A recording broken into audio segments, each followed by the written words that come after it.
Kami sangat-sangat membutuhkan firman-Mu. Dalam nama Yesus kami siap menerima firman-Mu. Haleluya. Amin. Oke, silakan duduk. Tuhan memberkati saudara. Untuk drum ininya senarnya dikendorin, drum. Senarnya dikendorin supaya enggak. Ya, silakan duduk. Tuhan memberkati. Baik, saudara yang kasih di dalam Tuhan, kita langsung saja melihat Alkitab kita. Saya sangat tertarik untuk membahas tentang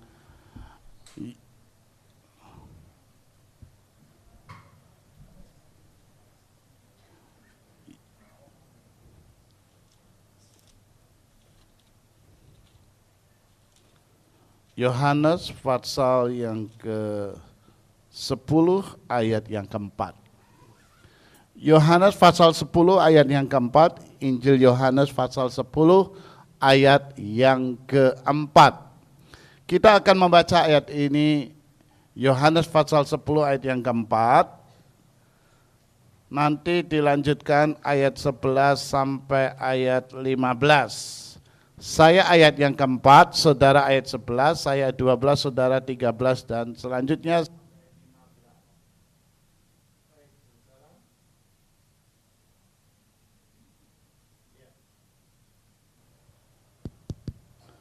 Yohanes pasal yang ke-10 ayat yang keempat. Jika semua dombanya telah dibawanya keluar, ia berjalan di depan mereka dan domba-domba itu mengikuti dia, karena mereka mengenal suaranya. Ayat 11, 3, 4.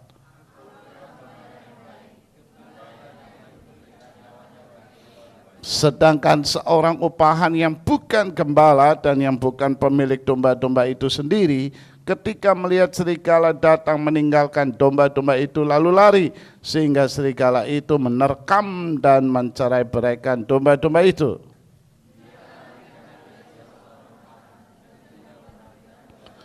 Akulah gembala yang baik dan aku mengenal domba-dombaku dan domba-dombaku mengenal aku.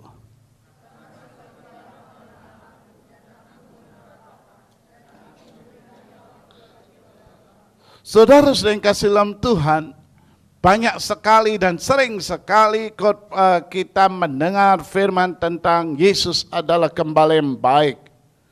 Itu tidak jadi masalah karena di Alkitab pun banyak ayat-ayat yang membahas tentang Yesus adalah gembala yang baik. Tapi hari ini saya ingin membahasnya tentang Yesus adalah gembala yang baik. Ada 3 hal yang akan kita pelajari hari ini tentang Yesus berjalan di Yesus gembala yang baik. Yang pertama, saudara-saudara, apa makna Yesus gembala yang baik? Makna yang gembala yang baik dibuktikan dengan yang pertama adalah Yesus berjalan di depan kita. Waktu dulu saya masih muda, saya suka berantem. Teman-teman saya bilang begini, kalau mau berantem ya udah sikat aja, hajar aja, tenang. Saya ada di belakang kamu, hajar aja. Dulu saya pikir teman saya itu hebat. Teman saya itu penolong, teman saya itu pahlawan. Tapi itu dulu. Tapi kalau sekarang saya pikir, dulu saya digoblok-goblokin juga. Ya, apa maknanya teman saya bilang begini, udah sikat aja, hajar aja, pukul aja, tenang, saya di belakang kamu. Dia itu bukan penolong, dia itu malah pecundang. Kenapa?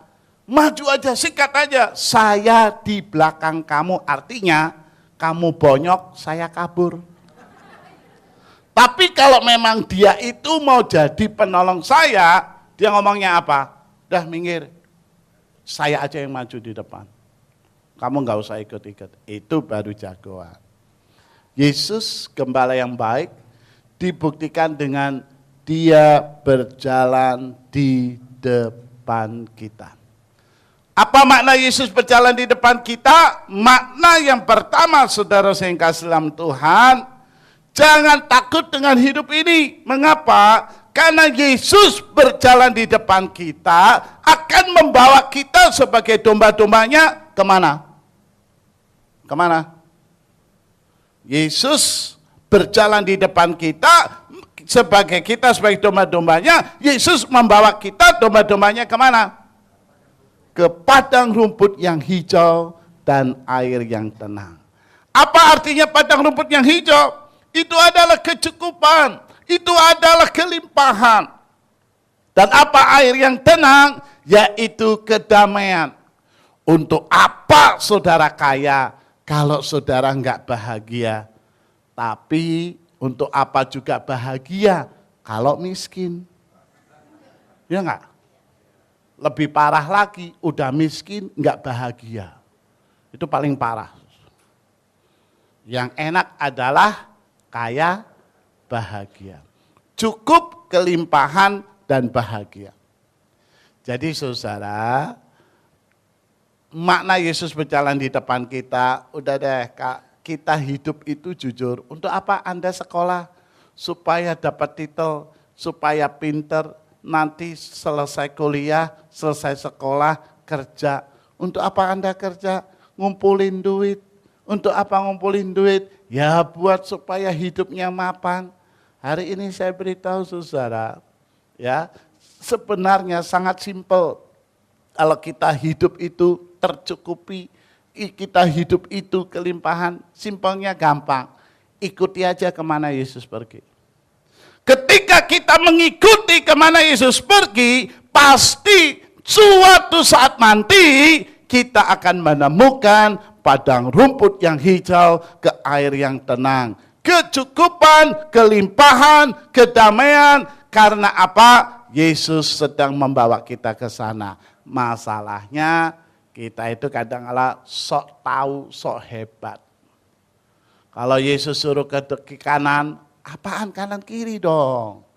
Ya kayaknya gembala ini nggak ngerti, Yesus nggak ngerti. Tuh lihat, itu ada air yang banyak, yang wah itu air yang melimpah. Padahal itu bukan air yang melimpah, itu fata morgana. Tahu fata morgana? Fata morgana itu adalah pantulan sinar matahari yang akhirnya kita kelihatannya itu banyak air. Padahal itu fata morgana. Jadi saudara, kalau saudara dan saya mau menemukan padang rumput yang hijau dan air yang tenang, udah jangan banyak cincau. Cincau. Apa? Cincong udah pindah ke Pontianak. Tapi emang cincong itu doyan cincau. Ya, selain liang teh itu. Jadi jangan banyak cincong. Ikuti saja kemana Yesus pergi. Pasti suatu saat kita akan menemukan apa? Padang rumput yang hijau dan air yang tenang.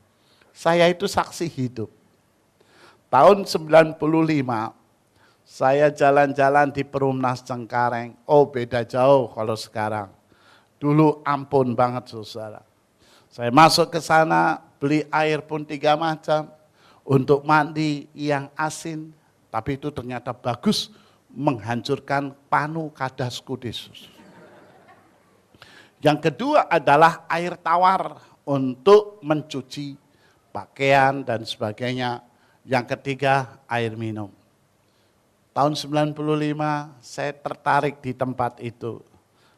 Masuk, hampir saja saya mau ambil rumah di perumahan yang menengah ke atas di daerah Tangerang begitu saudara ya.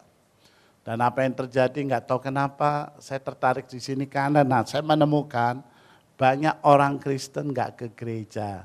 Saya tanya kenapa? Masalah ekonomi. Karena kalau keluar dari perumahan itu harus naik sesuatu dan itu ongkos, belum ke gerejanya. Saya ngobrol sama istri saya, daripada kita kirim bus, karena ada gereja ngirim bus ke perumahan itu, tapi sekarang udah enggak. Ya mendingan kita buka gereja di situ, lebih enak kan saudara? Daripada tiba-tiba busnya mogok saudara, mereka enggak ke gereja kan? Akhirnya saya dan istri hidup di situ. Hidup ampun saudara ya, itu bukan menengah ke bawah, tapi 1/4 ke bawah. Saudara, tapi saya itu orangnya puji Tuhan punya istri yang mau hidup susah. Senang saya saudara. Kenapa? Karena emang dulunya susah dia itu. Susah. Lalu kalau saya itu orangnya saudara-saudara bunglon dalam arti positif. Artinya saya bisa hidup di atas, bisa hidup di bawah. Saya pernah tidur di atas koran, bukan di bawah koran. Karena kalau di bawah koran, itu korban kecelakaan lalu lintas. Saya pernah tidur di atas koran, tapi saya juga pernah tidur di satu kamar hotel, 1 hari 3,5 juta rupiah. Saya pernah makan berdua beberapa kali, maaf dengan almarhum yang punya Astra, Pak William. Tapi saya juga pernah makan berulang kali dengan tukang sampah, dengan hansip. Saya itu hidupnya bisa aja. Saya pernah makan 1 porsi 5.000 rupiah, tapi pernah makan 1 suap 5.000 rupiah. 5.000. 10, 15, 20 ribu. Saudara, saya pernah satu saat traktir beberapa hamba Tuhan, mau makan di mana? Dia sebut si A. 6 orang termasuk saya, yang makan cuma 4 orang. Saya hampir pingsan, itu hampir 2 juta. Lalu pulang-pulang saya ngomong sama istri saya, ampun deh. Tadi makan, cuma 4 orang yang order, saya sama satunya enggak itu. Hampir 2 juta, 1.900.000 berapa itu. Istri saya, wah itu istri yang luar biasa. Istri saya seorang wanita. Loh betul. Loh, kalau istri Anda kan perempuan. Dan saya, waktu saya ngomong sama istri saya bilang begini, kamu traktir siapa? Traktir itu pendeta-pendeta, karena ada sinode itu. Naktir pendeta-pendeta. Naktir hamba Tuhan kan? Iya. Itu murah. Murah. Untung punya istri kayak begini. Coba kalau saya, waduh, 4 orang, 6 yang 2 enggak order, itu udah hampir 2 juta. Apa enggak stroke saya? Dia bilang untuk hamba Tuhan itu kecil. Dan lagi, kamu kan sering dijamu dengan mereka. Kebetulan 5 orang, 6 kan sama saya, 5 orang teman itu, 3-nya itu dari Australia. Gitu ya. Dan saya suka ke Australia. Nanti tanggal 28 Juli ini sampai 16 Agustus saya akan ke Australia lagi. Hari ini saya beritahu saudara, nah, saya masih ingat saudara ketika masuk di daerah itu. Saya itu saksi hidup. Saksi hidup jemaat saya dulu. Saya didik jemaat saya untuk taat ibadah, taat melakukan firman Tuhan. Tuhan itu akan cukupkan segalanya. Setia aja ikuti Tuhan. Kamu mau pindah gereja manapun silakan. Yang penting jangan tinggalkan Yesus titik. Saya bilang. Saya orangnya moderat banget. Mau pindah gereja mana silakan aja. Misalnya dia pindah ke Bandung, gereja tetap di tempat saya, apa enggak mati di jalan? Ya, ada yang satu tinggalnya di Tangerang. Mereka kan orang-orang susah naiknya motor. Ya udah biarin aja kamu cari gereja di Tangerang, enggak usah jauh-jauh ke sini. Mati di jalan nanti kamu itu. Ya. Saudara-saudara, dan apa yang terjadi saudara? Saya masih ingat, jemaat saya itu saya senang, yang saya, sekarang udah berubah ya, sangat berubah. Sekarang kami lagi sedang membangun, ya lantai 2,5, pada tahap yang ketiga. Bangunannya itu pertama kali di Perumnas pakainya besi H, ya, lalu digali orang-orang pada lihat kalau lewat-lewat ini bikin apaan gitu. Saudara saya kasih dalam Tuhan. Tapi yang jelas saudara, kami punya iman yang kuat aja. Modalnya cuma 46 juta, itu banyak orang nyumbang-nyumbangnya 46 juta. 3 tahun yang lalu sebenarnya sudah pingin bangun gitu ya. Tapi ngumpulin, 3 tahun ngumpulin dapat 46 juta, saudara. Akhirnya istri saya bilang, bangun. Kalau tetap nggak bangun, bubarkan panitia, saya yang jadi panitianya, kata istri saya. Karena ini suara Tuhan. Puji Tuhan sampai tahap ketiga, masih aja itu. Terus saja permohonan. Padahal saudara, jemaat kami itu terkumpul seminggu, tanda kutip 1,5 juta. Saya bikin GEGO itu gerakan goceng gitu. Ada yang bilang kok cuman goceng? Ya iyalah, kita lihat ekonomi masyarakatnya. Ya, tapi bisa lihat dari goceng kan nanti jadi goban. Dari goban jadi gotiao. Dari gotiao jadi gocaptiao. Gopektiao, pokoknya GEGO begitu. Bukan gerakan goblok, bukan, saudara. Ya. Dan puji Tuhan, saudara. Ya, ada beberapa SMS. Pak, saya digerakkan Tuhan, nggak tahu kenapa, jam 11 malam dia bilang. Kok saya ingin transfer, Pak, saya transfer Pak, 6 juta dulu ya. Aneh, saudara. Ada lagi orang dapat berkat 3 juta, dia diem, kemana ini? Saya SMS kan, kami lagi bangun, dia bilang, puji Tuhan ada 2 SMS masuk. Saya lagi doa ini duit 3 juta untuk siapa? 2 SMS masuk. Yang satu itu untuk pendeta yang operasi jantung, 2 juta, untuk pembangunan gereja kami 1 juta. Dan aneh-aneh banyak, ada yang pelitnya minta ditabok, saudara ya. Itu juga ngirim. Ada orang saya telepon susah banget. Habis khotbah saya naik mobil, teringat, coba deh telepon. Masuk, malam saudara. Pak, apa kabar? Pak Abraham ya gimana? Baik aja. Ada apa nih? Ini saya lagi bangun gereja nih. Saya berani malu deh, saya bilang. Pokoknya untuk Tuhan. Oh ya, lalu ini berapa meter persegi? Kira-kira adalah 300 meter persegi bangunan. Wah, itu butuh 600 jutaan itu, belum yang lain dan sebagainya. Ya udah, kirim ya nomor rekeningnya, kirim. Puji Tuhan, kita butuh banget waktu itu dalam minggu itu 20 jutaan. Dia kirim 20 juta. Menjadi kesaksian, jemaat senang. Hari ini saya beritahu ada perkembangan yang signifikan. Signifikan. Signifikan tahu nggak? Signifikan itu dalam bahasa Latinnya mensana in corpore sano. Bahasa Inggrisnya God is love. Artinya bersatu kita teguh, bercerai kita runtuh. Ngacok semua tiga-tiganya. Signifikan itu artinya bisa dilihat, bisa dinilai begitu ya. Dan apa yang terjadi saudara, ada perubahan. Dulu waktu pertama kali ibadah, ada jemaat kami saudara. Ampun, kalau ke gereja pakai daster, saya tidak terganggu pakaiannya, tapi saya terganggu baunya. Itu baunya dalam radius 100 meter, 3 anak kucing mati. 4 telur ayam menetas belum waktunya, karena pengap di dalam. Dan saudara tahu ada perubahan sekarang ini.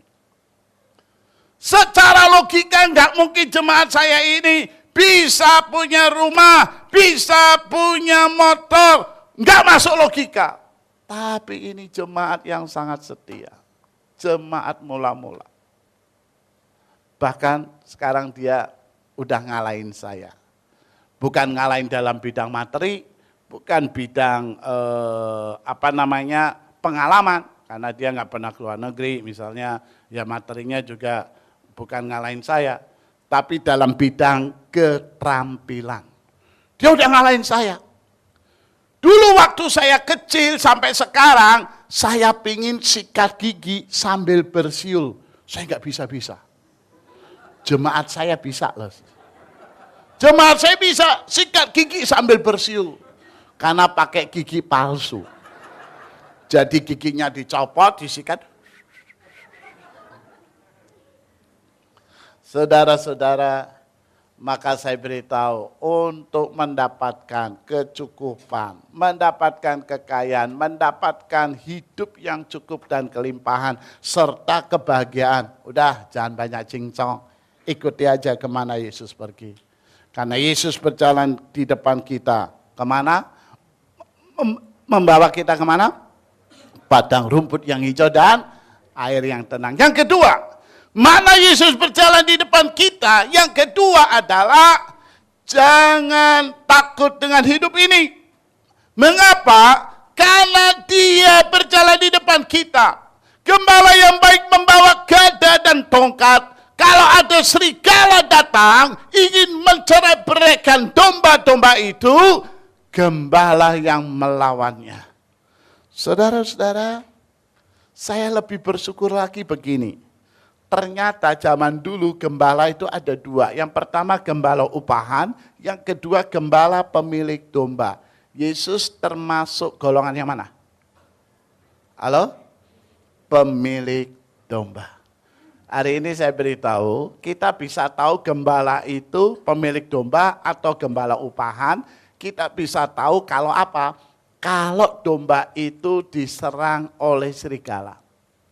Kalau domba itu diserang oleh serigala, kalau gembala itu adalah gembala pemilik domba, gembala akan apa? Melawan atau menjaga, melawan serigala atau menjaga dombanya. Tapi kalau gembala upahan, dia akan kabur. Gampang contoh begini. Saya bisa tahu seseorang itu naik motor, itu motornya dia atau motornya kantor atau motornya gereja itu ketahuan. Ketahuan. Kalau motornya kantor, ada jalan, udah deh. Tapi kalau motor sendiri beda. Pelan. Ada lubang, jalan berlubang jauh, dia rem dulu, dia tuntun. Yang ini lebih gila. Yang pertama aja udah gila, ini lebih gila. Tapi maksud saya kalau milik sendiri dijaga. Contoh gampang. Mobil sendiri sama mobil angkutan umum, rapian mana? Mobil sendiri. Waktu saya khotbah di Amerika, saya lihat, truk di Los Angeles itu bersih, kinclong. Bahkan saya bisa ngaca di spatboard. Spatboard itu yang di atas roda itu, kinclongan. Lalu saya bilang begini sama teman saya di LA di Los Angeles, hebat ya, sopir truk di Amerika ini punya sense of belonging, rasa memiliki yang tinggi atas truknya. Beda jauh, coba truk di Jakarta. Truk di Jakarta itu bahasa Inggrisnya dekil and dekumel. Bahasa Belandanya bleketek. Tapi di sana bersih rapi. Teman saya bilang begini, kamu jangan salah tanggap. Salah tanggap kenapa? Di Los Angeles, yang nyetir truk itu mayoritas yang punya truk. Di Jakarta, yang nyetir truk itu bukan pemilik truk. Hari ini saya beritahu kita itu dijaga, jangan takut. Saudara, kita itu dibela, jangankan Yesus deh. Saya itu pernah jadi guru. Saya bilang sama murid-murid saya, anak-anak, kalau di sekolah kamu bukan lagi murid Bapak, tapi kamu anak Bapak. Dan kalau di sekolah Bapak bukan gurumu, tapi Bapak adalah orang tuamu. Dengan catatan, jangan minta uang jajan. Nah, kalau minta uang jajan habis duit saya. Lalu kebetulan saya mengajar di sebuah tempat yang banyak premannya. Saya bilang begini sama preman-preman di situ. Lu gua kasih tahu ya, pakai bahasa preman. Ya. Kalau lu ngompasin, minta duit anak sekolah lain silakan. Itu bukan urusan gua. Tapi kalau lu sampai mintain duit ngompas murid gua, berarti lu ketemunya sama gua.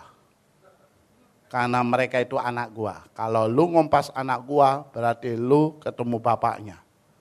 Dan kalau lu ketemu sama gua, cuman ada dua kemungkinan. Yang pertama, lu mati. Yang kedua, lu gua matiin. Sebenarnya seseorang ketahuan cerdas atau enggak dari kata-katanya. Ketahuan cerdas atau enggak. Kalau orang cerdas ngomongnya begitu. Kalau orang yang parah IQ-nya, kalau enggak lu mati, gua mati. Ya, itu kurang cerdas. Makanya kalau masuk angin minum tolak angin. Masuk angin minumnya minyak tanah. Mahal itu. Dan apa yang terjadi sesuatu saat? Apa yang terjadi? Murid saya mukanya banyak. Emosional saya. Siapa yang mukulin kamu itu? Hah? Aduh Pak. Dia sebut nama seseorang. Nama itu kepala preman di situ. Saking emosionalnya langsung saya ke tempat parkir motor. Saya mau starter motornya bung bung bung gitu kan. Saya cari itu kepala preman. Enggak ketemu. Balik lagi ke sekolah. Ceritanya gimana sampai kamu dipukulin? Bapak itu kesel, marah banget kalau ada anak bapak dipukulin orang. Ceritanya gimana? Begini Pak, waktu saya parkir sepeda, ini tahun 80-an. Waktu saya parkir sepeda, itu saya jatuhin sepeda orang itu. Lalu saya dipukulin. Loh, kepala preman nggak mungkin parkir sepeda. Lalu saya tanya, maksud kamu si A itu siapa? Anu Pak, anak SMA. Kebetulan saya mengajar di SMP, itu SMA. Ngomong kayak dari tadi, saya pikir kepala preman. Loh, saya mau ngomong, Bapak pergi duluan. Untung nggak ketemu loh saudara. Itu kalau ketemu saya duel sama kepala preman, saya yakin dia hancur masuk rumah sakit. Sedangkan saya mati. Saya nggak tahu mana yang hebat. Itu manusia saudara ya. Jaga anaknya itu setengah mati hebat. Apalagi bapakmu di surga. Ada orang bilang begini, pinter. Dia ngomong begini, Pak, jadi Yesus berjalan di depan saya nggak boleh takut. Oh ya, jadi nggak ada alasan takut. Iya, dia pinter, cuman sayangnya nanyanya sama yang lebih pinter. Dia bilang begini, bagaimana saya nggak takut Pak? Yesus kan berjalan di depan saya. Iya, ya kalau diserangnya dari depan, nah kalau dari belakang. Kan saya takut juga Pak. Oh dia pintar, tapi sayangnya ketemu sama orang yang lebih pintar. Saya bilang ini, buka Mazmur 91 ayat 11. Di sana dikatakan, malaikat Tuhan berkemah mengelilingi kita. Hari ini saya beritahu, jadi orang Kristen itu enak tenan loh. Di depan ada Yesus, lingkungannya malaikat. Semiskin-miskinnya kita, serendah-rendahnya tingkat sosial kita, kita itu high class. Ada pengawal, gratis, berkualitas. Makanya dari konsep ini saya jujur aja, saya itu jarang ngusir setan. Jarang berantem sama setan. Kenapa? Sorry ya, nggak level. Loh, misal Anda punya pengawal ya. Lalu ada orang mau nyerang. Yang berantem dulu siapa? Anda atau pengawal? Pengawal. Kecuali pengawal kalah, baru kita kabur. Ya, ibu cari mati. Kalau pengawal aja kalah ngapain kita maju? Kabur Bu. Jangan cari mati. Pengawal aja kalah, masa kita mau berantem? Tapi dalam sejarah nggak ada itu malaikat kalah sama iblis, ya nggak saudara?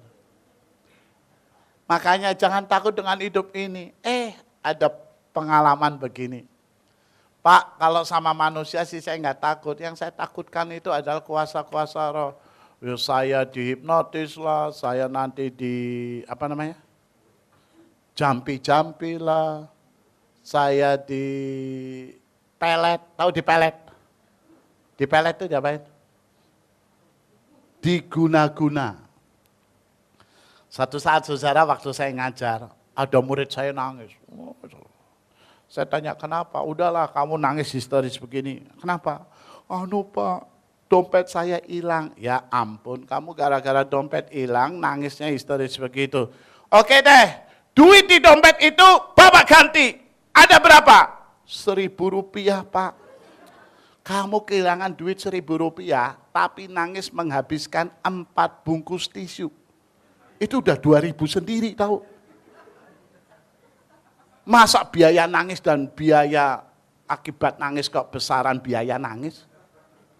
Bukan soal itunya Pak, soal apa? Wanu Pak, di dompet saya ada KTP, kartu tanda pelajar. Saya bilang tenang, Bapak kan pembina OSIS. Nanti Bapak masuk ke kantor, ambil belangko OSIS, nanti Bapak ketik nama, alamat, tanggal lahir, hobi, kata kenangan. Dan sio kamu juga masuk situ. Tapi kalau ada sionya harus ada fotonya. Sio kamu monyet kan? Berarti ada foto monyet di situ. Bukan soal itu Pak, soal apa? Di KTP saya kan ada foto. Lalu, aduh Pak, saya takut dipelet. Murid saya itu cewek, ketika dia bilang saya takut dipelet, saya hampir muntah. Kenapa hampir muntah? Maaf sudah, murid saya yang cewek ini jelek sih enggak, tapi jauh dari cantik. Dan itu jauh sekali. Makanya ya saya hampir muntah, saudara. Dalam hati saya bilang, siapa yang mau melet kamu? Paling iblis yang buta yang memelet kamu. Kalau enggak iblis yang buta, ya iblis yang iseng gitu melet kamu. Kalau betul-betul melet, itu bukan melet mengguna-guna, melet bahasa Jawa. Lalu saya ngobrol pelan-pelan, ternyata dia orang Kristen. Orang Kristen kok takut dengan satu gambar tempel tulisan, cinta ditolak, dukun bertindak. Jangan takut saudara. Yesus berjalan di depan kita, malaikat mengelilingi kita. Yesus gembala yang baik. Jangan takut. Jadi yang pertama, ikuti saja kemana Yesus pergi. Pasti kita akan menemukan padang rumput yang hijau dan air yang tenang. Yang kedua, saudara, yaitu apa? Jangan takut. Yang ketiga, jangan cengeng.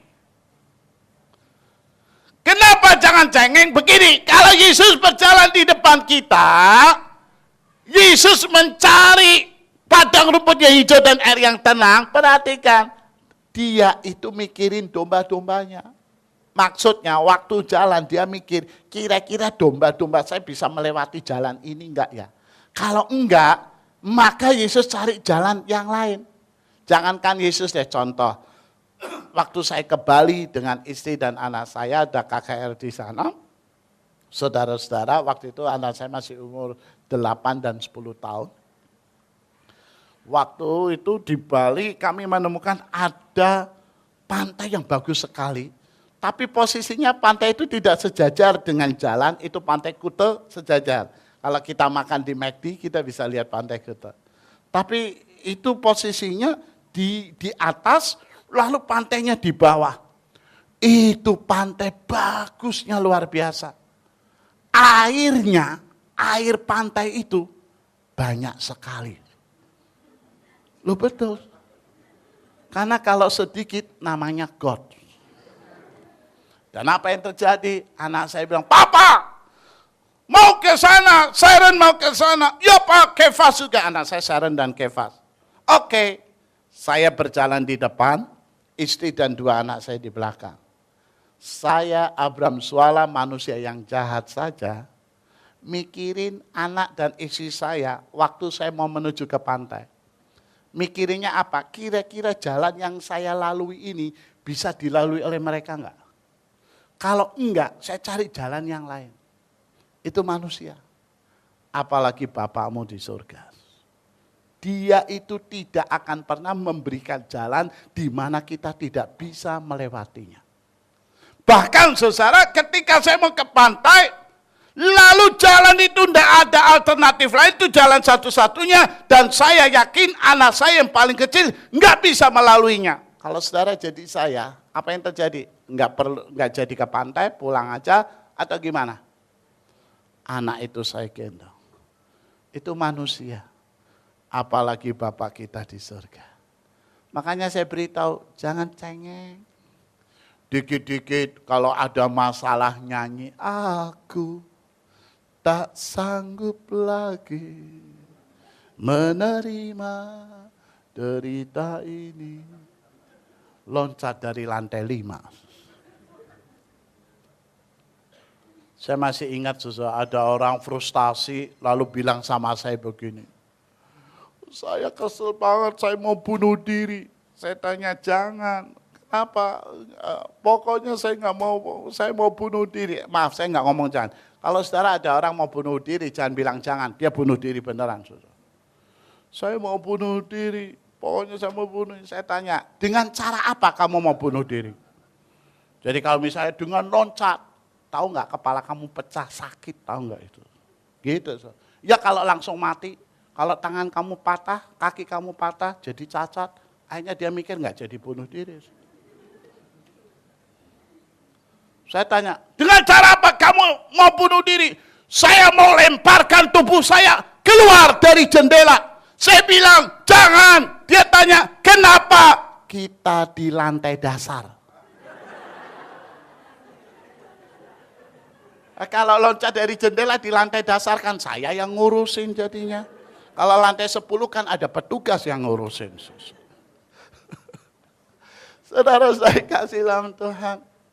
Jangan dikit-dikit punya begitu. Saya masih ingat saudara, ada anak muda. Saudara satu saat saya udah siapin mobil, saya manasin mobil gitu. Mau pergi, perasaan saya nggak enak. Udah deh, saya waktu itu di lantai 2. Dari jendela saya lihat, kok ribut di bawah, ada apa? Ada anak muda mulutnya berbusa, digotong banyak orang, salah satunya ada istri saya. Buru-buru saya sambar kunci mobil, saya turun ke bawah. Saudara mau bawa orang ini ke rumah sakit, ini butuh bantuan pasti. Di situ ada orang yang jual es kelapa muda. Air kelapa muda bisa menetralisir racun dengan syarat satu, harus diminum. Karena kalau buat cuci muka tetap tidak bisa. Nah isi saya lihat ada orang jual es kelapa muda ini, saya bilang, Pak, air kelapa muda 1 Pak. Yang jual nanya lagi, pakai es enggak Bu? Ya, jangan pakai. Akhirnya buru-buru masuk ke mobil. Maaf saudara, saya kalau bawa orang sakit ke rumah sakit, mendingan saya ngebut daripada nggak ngebut. Kenapa? Karena ngebut atau nggak ngebut, saya pasti sampai rumah sakit. Misalnya nggak ngebut, sampai rumah sakit dengan selamat kan? Misalnya ngebut, kecelakaan, saya juga dibawa kan rumah sakit? Ya nggak? Pasti sampai ke rumah sakit, pasti saya sampai rumah sakit. Jadi percuma, pelat atau ngebut, mendingan ngebut, sama-sama pasti sampai rumah sakit. Begitu sampai rumah sakit, wah diatasi. 1 jam kemudian dokter bilang, selamat Pak ya, kenapa? Orang ini bisa diselamatkan. Untung Bapak segera bawa ke rumah sakit. Kalau terlambat 1 jam saja, anak ini akan lewat. Saya tanya, lewat mana dok? Dia jawab, tergantung dikubur di mana. Kalau di San Diego lewat tol, biar nggak macet. 2 minggu kemudian dia udah sehat.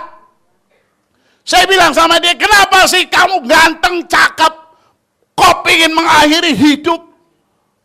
Orangnya hebat, mentalnya mental kerupuk begitu. Anu om, saya seneng cewek. Lalu mamanya nggak setuju. Ya udah senengin aja mamanya. Gitu aja kok repot-repot. Gitu. Lalu saya bilang, kamu untung loh kamu nggak mati. Kamu bunuh diri minum racun ya? Iya om. Minum baygon ya? Enggak om. Saya minum hit. Saya bilang, untung kamu nggak mati.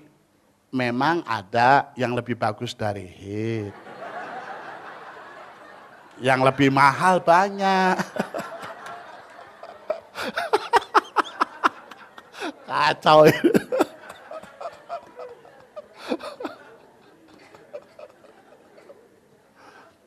Hari ini saya beritahu, jangan dikit-dikit cengeng begitu. Alkitab bilang Tuhan tidak akan pernah memberikan kita apa? Masalah yang melebihi kekuatan kita. Di sini nggak ada ya? Yang bawa anak-anak, ada nggak? Nggak ada ya? Di skala minggu ya. Oke, siapa yang punya anak umur 2-3 tahun ada? 2 atau 3 tahun, angkat tangan. Oh ya Bapak. Yang sini aja Pak ya, yang dekat ya. Sorry Pak, yang ini ya. Padahal jauh dekat sama 1.000 perak. Siapa namanya Pak? Hah? Edgar. Wow, bahasanya canggih. Edgar. Oke, anaknya Edgar atau bapak yang namanya Edgar? Anaknya? Reinhard. Bapak namanya Edgar. Cocok, bapaknya namanya canggih, anaknya canggih. Jangan bapak namanya Selamat, anaknya Mary. Padahal Mary itu artinya selamat juga.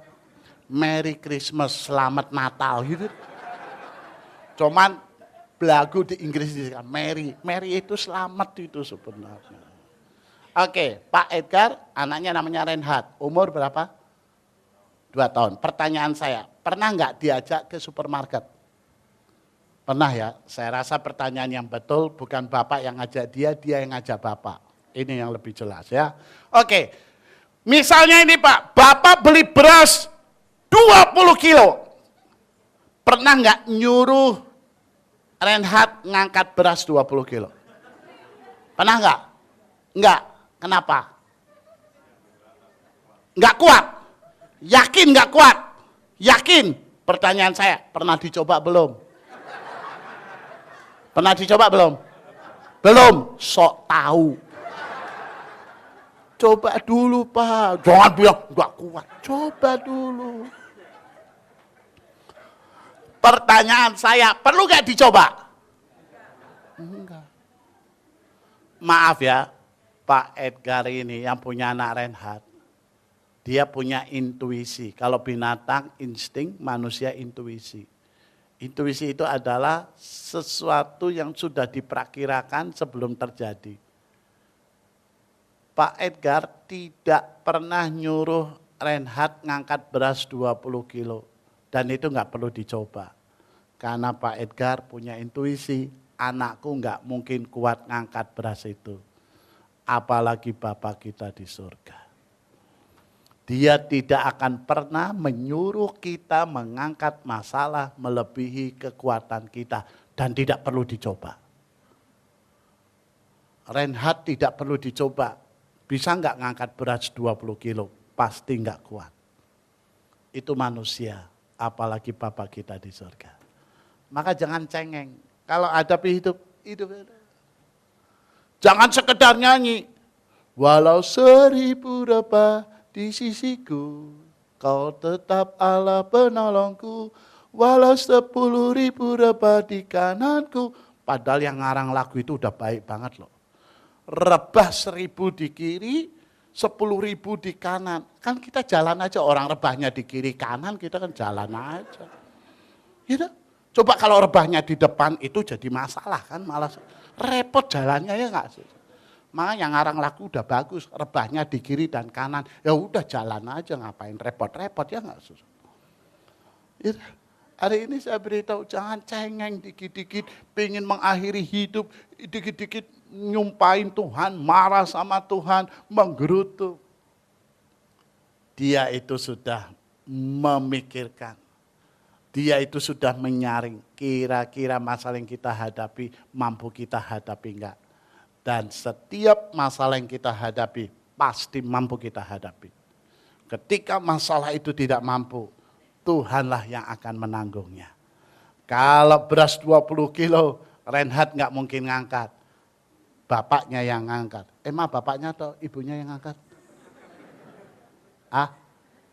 Bapaknya. Oh, saya pikir ibunya yang ngangkat, lalu bapaknya ngangkat beras dan ibunya itu. Karena kalau 20 kilo mah kecil ini, kuat ini. Jadi hari ini, mari Yesus berjalan di depan kita. Yang pertama apa? Dia membawa ke padang rumput yang hijau dan yang tenang. Yang kedua apa? Yang kedua, kemanusiaan yang adil dan beradab. Itu Pancasila ngaco. Jadi yang pertama itu ketuhanan. Jadi yang pertama itu dia akan membawa kita kepada rumput yang hijau dan yang tenang. Setia aja, ikuti dia aja, ya. Jangan banyak cincong, ikuti aja. Pasti kita akan menemukan padang rumput hijau yang tenang. Yang kedua apa? Jangan takut karena dia menjaga kita. Kita itu miliknya, dijaga. Bukan saja dia berjalan depan kita, malaikat mengelilingi kita. Yang ketiga jangan cengeng, ya. Saya akan kasih bonus satu lagi, yaitu dia mengenal suara domba-dombanya. Hari ini saya beritahu susah, bersyukurlah Yesus itu mengenal suara Anda. Bagaimana kalau Yesus nggak mengenal suara kita? Kacau. Maaf, saya berikan ilustrasi, siapa pemain keyboard? Tukang pijat kita.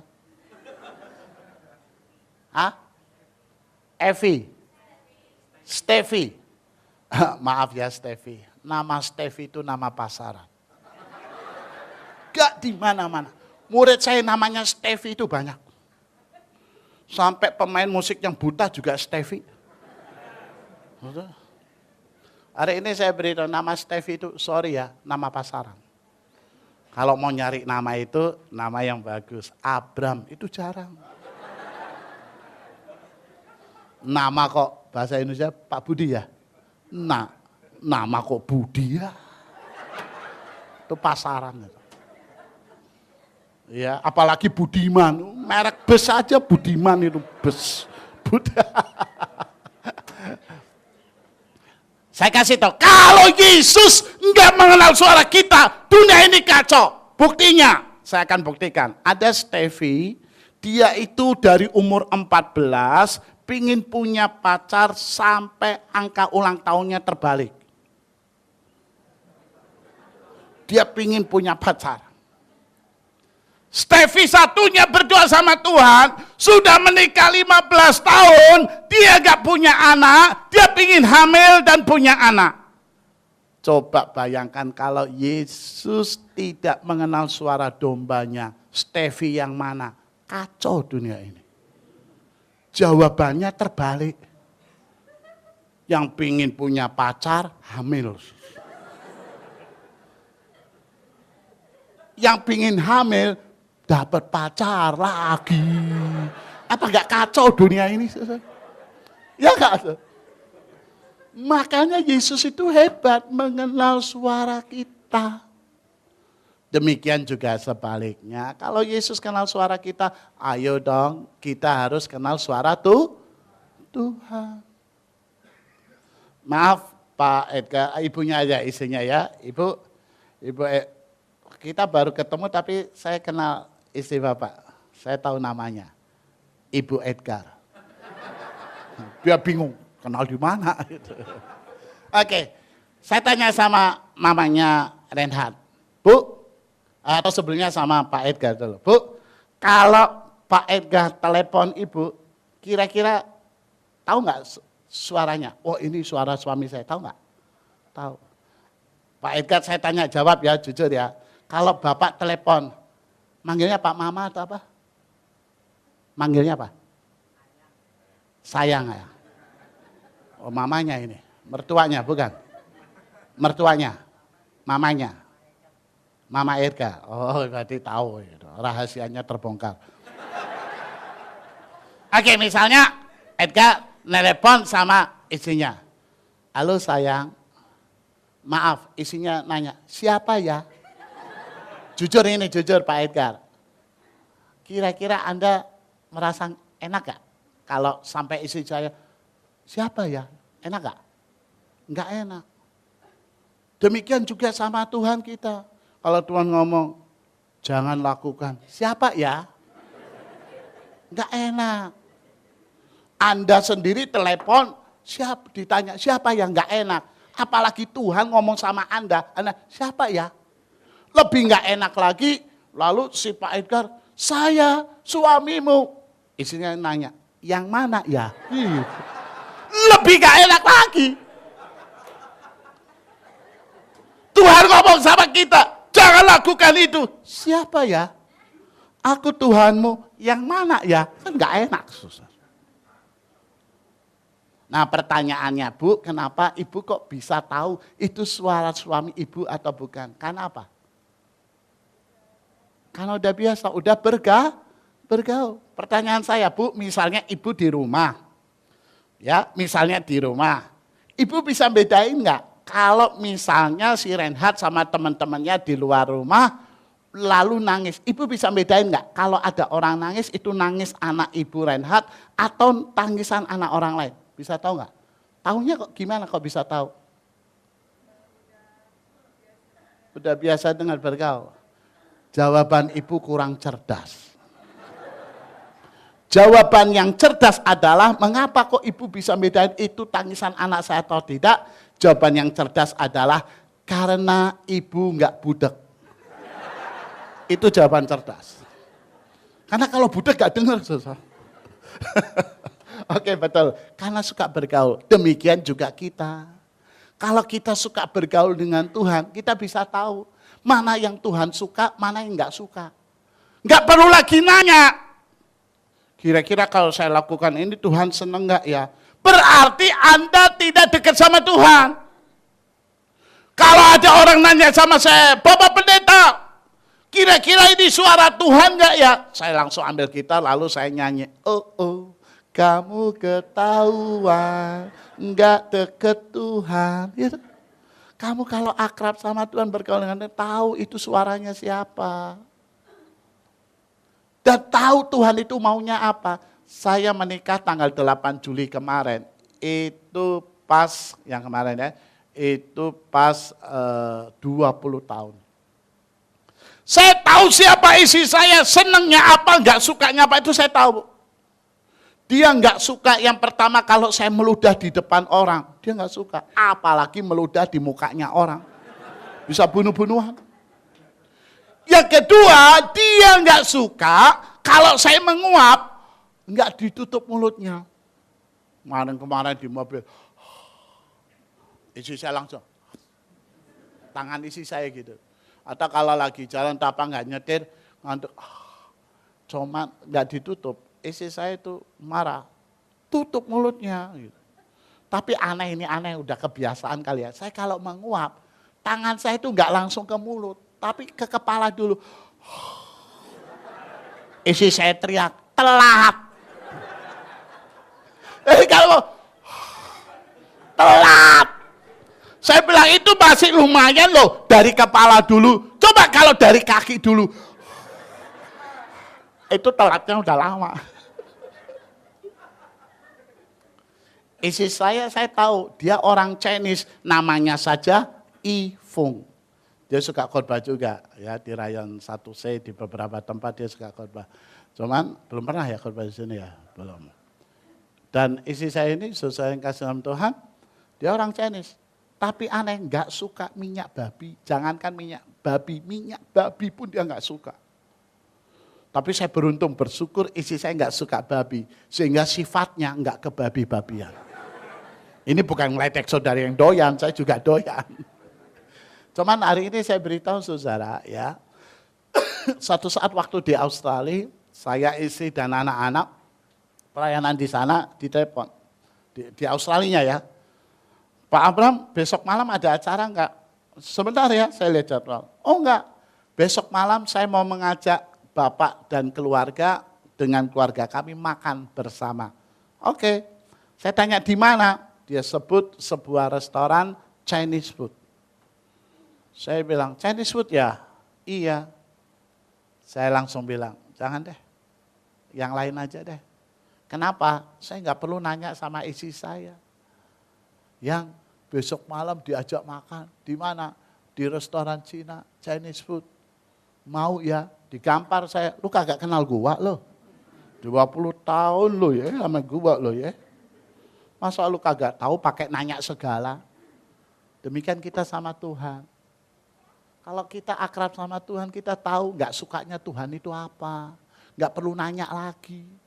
Kira-kira ini menyenangkan Tuhan ya? Nggak perlu nanya. Harus peka, kita tahu suara Tuhan. Bagaimana kita bekal tahu suara Tuhan, bagaimana seperti isinya Pak Edgar itu, akrab dengan Edgar, bergaul akrab dengan Edgar. Kita bergaul akrab dengan Yesus, taat ibadah, baca Alkitab, suka berdialog melalui doa, baru kita bisa tahu itu suara Tuhan atau bukan. Sebagai penutup khotbah, kita itu sekarang terlalu banyak suara-suara. Ada yang ini bilang ini, itu bilang itu, bahkan nabi palsu pun udah muncul. Bagaimana caranya supaya kita tahu itu murni suara Tuhan? Bergaul, kita bisa tahu. Sebagai penutup saya akan berikan ilustrasi, suatu saat di tempat retreat, ada sebuah permainan, ada 3 kelompok. Permainannya kursi kayak begitu dibikin lingkaran, di tengahnya, saudara di tengahnya itu ada satu orang matanya ditutup, bawa bola bekel.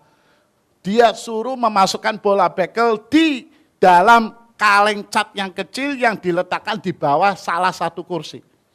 Bagaimana caranya? Siapa yang memandu? Yang memandu itu teman-teman kelompoknya di luar lingkaran. Kalau satu lingkaran gampang, tapi ini 3 lingkaran. Lingkaran pertama, kedua, ketiga, kayak lambang BCA itu. Kalau yang di kiri, catnya, kaleng catnya taruh di sebelah kiri sana. Maka orang-orangnya teriaknya kemana? Kiri-kiri kan? Kalau yang ini taruhnya di kanan, maka orang-orang teriak teman-temannya kanan-kanan. Yang di atas, itu kaleng catnya taruhnya di depan. Jadi mereka teriaknya apa? Terus, jalan terus gitu loh. Nah, lalu kalau mereka ngomong bareng-bareng, pusing loh saudara. Kiri, kanan, lurus, yang mana ini? Tapi akhirnya kelompok saya yang juara. Kenapa kelompok saya juara? Karena saya ada di dalamnya. Perlu saya ulangi, saudara? Kelompok saya yang juara karena ada saya di dalamnya. Logika saya tinggi, saya bilang begini sama yang ditutup matanya. Saya bisikin, kamu paling akrab dengan siapa di kelompok kita? Dia jawab, dengan Pak Yanto. Kamu jelas akrab? Iya. Kamu bisa membedakan suara Pak Yanto dibandingkan suara yang lain? Iya. Oke, pegang suaranya Pak Yanto. Lalu saya bisikin Pak Yanto, Pak Yanto, Bapak suaranya kenceng aja, ngomong aja. Enggak ada 2 menit. Kelompok kami orang itu bisa memasukkan bola bekel yang kecil di kaleng yang kecil. Kenapa? Karena ikuti tuntunan Pak Yanto itu. Demikian kita juga sama Tuhan. Untuk pergi sampai padang rumput yang hijau dan air yang tenang, ikuti suara Tuhan. Kalau kita enggak peka akan Tuhan, kita enggak akan begitu. Jangan mudah tergiur dengan hal-hal yang luar biasa. Ketika saya baru bangun gereja 1 tahun, saya diminta jadi pendeta di Sydney, Australia. Australia, man. Saudara, semua orang pingin ke sana. Tapi saya itu hamba, saya itu domba, saya mau ikuti apa kata Tuhan. Saya tanya sama Tuhan, Tuhan bilang enggak. Teman-teman ngalahin goblok lu, orang pingin ke Australia. Susah Australia, siapa yang enggak tergiur? Dibandingkan dengan Cengkareng, ya jauh. Australia, saya bisa lihat kanguru di Cengkareng. Kang Mamat, Kang Jojon, Kangkung. Di Australia saya bisa lihat koala, binatang yang bangun itu kalau cuma mau makan dan kawin. Koala di Cengkareng. Adanya setahun sekali pas kalau nanti bulan puasa. Kalau enggak koala pisang, koala ubi. Kolak itu. Tapi apa kata Tuhan? Enggak. Saya beritahu saudara, lalu apakah yang namanya Abraham Swala enggak pernah ke Australia? Nanti 28 Juli ini yang ke-10 saya ke Australia. Hari ini saya beritahu, ikuti aja apa kata Tuhan. Kalau Tuhan bilang enggak, walaupun itu menggiurkan. Saudara yang kasih dalam Tuhan, ikuti apa kata Tuhan. Mungkin, sengsara ini di Perum Cengkareng, ini puji Tuhan, saya enggak berangkat. Coba kalau berangkat, belum tentu di situ ada gereja. Sekarang udah ada 4 gereja. Saya sekarang itu staf RW. Kalau saudara ke RW 015 Perum Cengkareng, itu di kantor RW ada foto saya. Saya stafnya. Dan kami lagi bangun gereja. Mereka bilang, jalan aja Pak, tenang aja. Hari ini saya beritahu saudara, ada 4 gereja sekarang. Dari sama sekali tidak ada gereja. Saudara, ikuti kabar Tuhan. Dengar suara Tuhan. Dia menuntun kita kemana? Padang rumput yang hijau dan air yang tenang. Amin. Mari kita bangkit berdiri.